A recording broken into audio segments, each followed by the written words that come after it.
Hello divine stars. First day first beat అయిపోయింది. Second day మళ్ళీ second beat కూడా నేర్పించారనమాట. First day single stick తో అయితే నేర్పించారు. సెకండ్ డే వచ్చేసి 2 స్టిక్ తో కూడా నేర్పించారనమాట.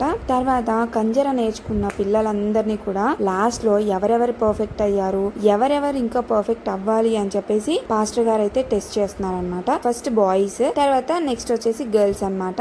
తర్వాత పాస్టర్ గారు పాట పాడుతుంటే ప్యాడ్ ని కూడా ప్లే చేశారనమాట. సో ఆ వీడియోని నేను సాంగ్ తో పాటు నేను మీకు వినిపిస్తాను. ప్రస్తుతానికి ఇది మీకు ఎక్స్ప్లెయిన్ చేయడం కోసం అయితే ఈ వీడియో పెట్టాను అనమాట. చూసారు కదా ఇంతమంది పిల్లలు అయితే నేర్చుకున్నారు. ఇందులో ఒక 2-3 మెంబర్స్ అయితే పర్ఫెక్ట్ అయ్యారు. ఇంకొక కొంతమంది పిల్లలు అయితే ఇంకా పర్ఫెక్ట్ అవ్వాల్సింది. గర్ల్స్ లో కూడా అందరూ పర్ఫెక్ట్ అయిపోయారండి. అసలు నిజంగా ఇలా నేర్పించడం అనేది ఒక అద్భుతమైన విషయం. మాస్టర్ గారి యొక్క పెద్ద పాప వచ్చేసి కీబోర్డ్ ప్లే చేస్తారు. ప్రతి ఒక్కటి కూడా అందరూ కూడా నేర్చుకోవాలన్న ఉద్దేశంతో చిన్న పిల్లల నుంచి పెద్దవాళ్ళ వరకు అన్ని ఇన్స్ట్రుమెంట్స్ అయితే నేర్పిస్తున్నారండి. మాకు కూడా సపరేట్ గా టైం తీసుకొని నేర్పించారంటే అది మంచి విషయం, గొప్ప విషయం కదా. మరొక వీడియో కోసం జావీ డివైన్ స్టార్స్ ని సబ్స్క్రైబ్ చేసుకోండి.